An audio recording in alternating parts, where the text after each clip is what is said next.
I welcome you all in the next video tutorial of pharmacognosy and phytochemistry 2. So students, we have started unit number 4 and completed some of the phytoconstituents like froscolin, senocide, taxol and diazoxanil, etc. So in this video tutorial, we are going to cover yet another important phytoconstituent, that is artemisinin. So let's start the introduction, estimation and the utilization of the artemisinin. So yes, the plant is Artemisia annua, Artemisia maritima. I hope you remember the part you with unexpanded flower heads. So we have also completed this in the previous video, and I hope you remember about this plant, that is the artemisinin. As you can see, this is the artemisinin plant. So yes, it is insect repellent, used as anti-malarial drug. Artether and artemether are the two important major phytoconstituent isolated from this plant. So let me show you the flower heads of this Artemisia plant. Okay, this is the part used. The unexpanded flower heads are used. Okay, so this is very important. So yes, it is a sesquiterpene lactone. Yes, you have to remember about this chemical structure also, very important. So let's recall again. Its molecules consist of an endoperoxide 1 to 4 trioxane ring. If you see this structure, this is the lactone ring O, double bond O, this is the lactone part, this is the peroxide, okay, this is the peroxide part and this is the trioxane part. So let me show you trioxane nucleus. So this is the trioxane nucleus, here it is O, and over here this is trioxane nucleus. And the plant belongs to the family Asteraceae. So let's start the industrial production. So first of all, over here, yes, we use leaves, so we are also obtain artemisinin from the leaf part also.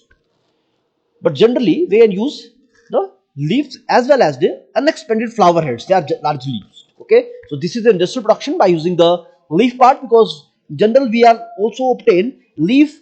So suppose one thing, in industry we have to use the economical method, and we know leaf in a particular plant, leaf will again it will remain throughout the year. Mostly some of the plants it might have a dioecious, monoecious or some other category, but generally we found abundant leaf and almost of that entire season. So that is the advantage of using the leaf. But we know a particular plant has a particular flowering season, so we can obtain a flower in a particular season, but we obtain leaf from a throughout the year. Same as in case of taxol, it is difficult to obtain the taxol from the bark, whereas we can obtain taxol from the leaf, but in the leaf no taxol is present. So which is present, and another important constituent which is then converted into taxol, and we obtain our anti-cancer drug. In the same way, artemisinin can be obtained largely from the leaf part. So let's start. First of all, fresh leaves are dried below 60 degrees Celsius, and then we obtain a fine powder. It was extracted with methanol by the maceration procedure. So first of all, leaf was taken and it was subjected to drying process, and then extraction was take place with the help of maceration. Then methanol extract is obtained and it was partitioned with hexane. So I hope you remember about this partitioning also. So what you will do for the partitioning, first of all, extract is obtained. Which type of extract? Yes, we obtain methanol extract, and then it was partitioned with hexane. What does it mean? It means nothing. You will use a simple separating funnel. Suppose this is a separating funnel, and what you do? You will add your extract over here. Suppose this is your methanol extract. Okay, and above this methanol extract, what you will put? You will add your hexane, because hexane is a non-polar. Again, we know hexane is a non-polar organic solvent, and we will shake a bit. We will shake this flask and set aside for at least 10 to 20 minutes. Okay, and what will we see? We'll see an over a layer is obtained. Okay, hexane layer is separated. Two layers will form. First was methane, methanol, and second is of hexane. So what will happen over here? Partitioning will take place. The chemical constituents which are present in this particular extract, that is over here, we are using methanol extract. It will get, some of the constituent will get dissolved in the hexane extract, upon shaking. Okay, so this procedure I hope you remember. also known as the defatting. We are removing the fats from this methanolic extract and we'll obtain the hexane layer over here. So let's see the next step. The hydroalcoholic extract again is partitioned with ethyl acetate until colorless. Then the next step, this extract was again partitioned with ethyl acetate. Over here, just say suppose it's written hydroalcoholic, so we will just write this alcoholic extract. Okay, you will write the alcoholic extract, not the hydroalcoholic extract. Okay, first of all, methanol extract is obtained by maceration. It was subjected to partitioning with hexane. It was again subjected to partitioning with ethyl acetate. Again the same procedure. You will take the separating funnel, most simple way, and you will add ethyl acetate into it, and it will shake for at least 5 minutes, and you will set aside for 20 to 30 minutes, and will separate the layers. Then you will concentrate it under controlled condition of 40 degree, and finally artemisinin is obtained as a white crystal after the recrystallization with cyclohexane.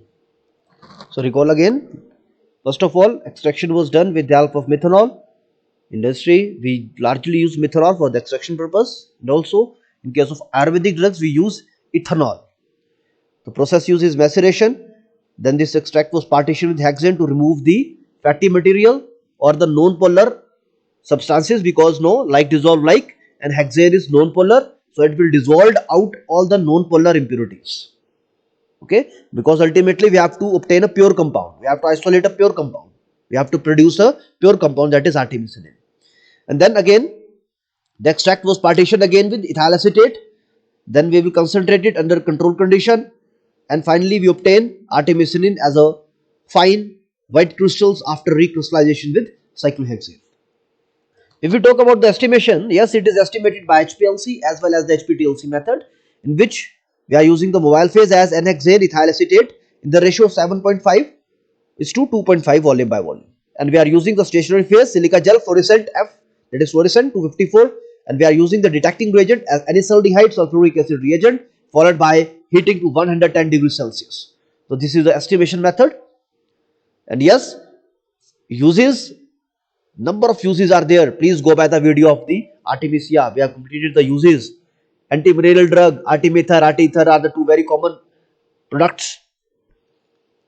Also used to suppress inflammatory immune reaction, and have been tested against COVID virus, coronavirus also. If we talk about the more uses, artemisinin and its derivative are effective in treating chloroquine resistant strains of Plasmodium. Means it is used to treat malaria, in which condition, if your drug, that is chloroquine, become resistant, if the patient become resistant to this drug, that is chloroquine. Okay, and it has been found that there are different type of clinical trials are going on in this research on this drug particularly, and also used in the combination as a combination drug therapy in the treatment of malaria. So yes, it is used to treat cerebral malaria also.